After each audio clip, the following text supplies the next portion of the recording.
Hey everyone, so what we're going to look at today is something that someone asked me a question about adding some texture into really into their illustrations, and they didn't know how to do it. And I said Photoshop is a great way to do it, quick, easy, fast, and I'll show you in the end with an illustration. For right now, we're just going to work with a circle so you can see what kind of methods can be done. So we're going to pertain it, or we're going to arrange it so it's just going over this circle, and I'm going to do multiple different ways.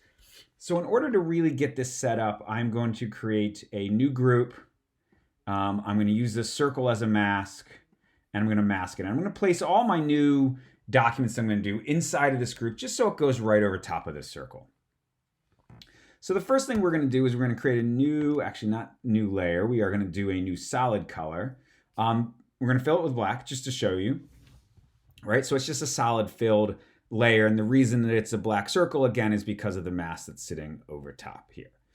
What we're going to do, the first thing we're going to do is we're going to turn it into a smart object, and we're going to turn it into a smart object so you can kind of see and we can edit some of the effects that are going on. The first thing is we are going to go to filter, we are going to go to noise, and simply then do add noise. And so you can see what happens, the less amount that I have, the more kind of darkness it is, the more amount that I have, the less that I have that's here. We're going to do, I like Gaussian, it kind of disperses it a little bit more. If you don't do monochromatic, it gives you the color. That's what you want. That's a good effect. If not, in this case, we don't want that, and we're going to just do okay. Now I'm going to take this layer and I'm going to do multiply. So now you can see I have this kind of grained effect that's on there, and I could simply just take down the opacity, and there is a nice kind of grain look, or kind of a grittiness to this. Okay, something else that you can do, right, let's take the add noise off for a second, is we are going to go to filter, render, and difference clouds. And so all this does is make this somewhat cloudy-esque kind of visual that's there. And then I'm going to go to noise, add noise. And you may say, oh, it looks kind of the same. But if I took this down, you could see I can see some of the dark and lighter spots in there. It just gives somewhat of an inconsistency. So again, if that's what you're looking for, right, that's a really good effect for it as well. Okay, so the next thing that we're going to do a new layer. I'm going to go to the gradient tool, and I'm simply just going to draw a gradient going down. I am going to turn it into a smart object because, again, we're going to do the same thing. If I want to go to filter, noise, add noise, and you can see it doesn't actually have that much effect. It has a little bit of the gradient, right? So that has a little bit of it. The more we go, the less that actually has effect. So if you want to use this in the gradation, you're going to have to use it in some of the smaller senses like this,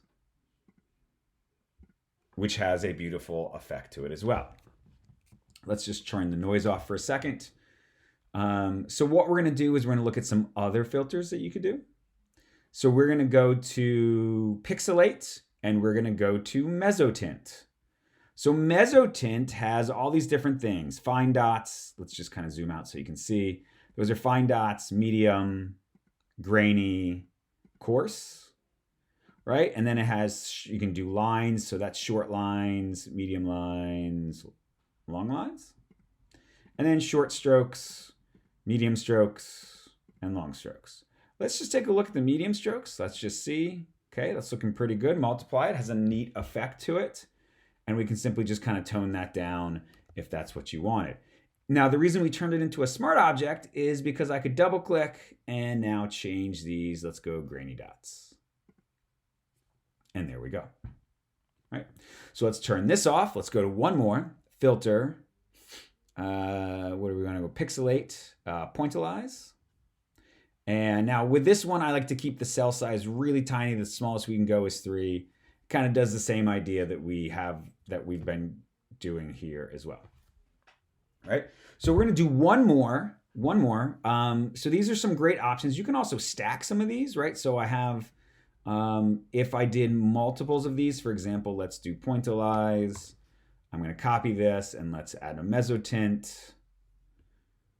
and make that a little bit lower in intensity. So you can see, oops, Meso Tint. So you can see I have the Meso Tint one and the pointillized one kind of sitting on top of each other to build this.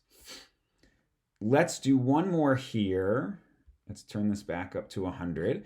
Let's go to filter, and then where are we gonna go? Filter gallery. And then we're gonna use the texture and then grain. And we're gonna use stippled. Now I've already kind of played with this. I like this kind of intensity of 46 and the contrast of 0. But you can play with this to see where you want it to go. You can see more contrast, less of a gradation. The intensity you can move down, which gets you lower intensity. To the right gives me more. And you can see, there we go, right? And I could also mask these if I didn't want it to go all the way to the ends. I could also kind of combine a whole bunch of these to get me different kind of looks for the feeling. Okay, so those are the ways to kind of get this illustration kind of effect to it. The last thing that we're gonna do is I'm gonna add a paper texture sitting over top of all this. So this is normal, this is the paper texture. We're just gonna go down to multiply. And here's the trick that I like to use. We are gonna go take this and we are gonna make a copy of it. And we're just gonna turn the second one off. And I'm going to do a clipping mask right to this.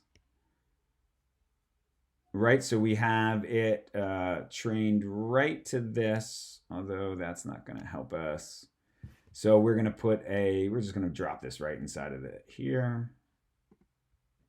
Right, so right now it's sitting and it's creating this nice effect. I could move this around if I wanted some of the cracks that are in there. You can see that it's there. All right, now we're gonna keep it in the background as well and maybe just tone it down a little bit. They're giving you an overall nice feeling. Right, so let's just take a look at one that I was working on previously. There it is. So one that I was working on previously is, let's just look here. Right, so this is using the same thing. I use the same kind of effect working in here, and you can see this has this really nice look to it. But I also did this with this bike illustration that I did. So you can see inside of the illustration has one of those that are just sitting there. So in this case, I did stippled and the grain. And you can see I just have it placed inside of this with a multiply at 24%. And it holds this really nice look to it. And I could go in and I could manipulate this a little bit or do other things to it. But that's just the real general idea of how to create a texture inside of Photoshop for illustrations or just some texture that you want to have.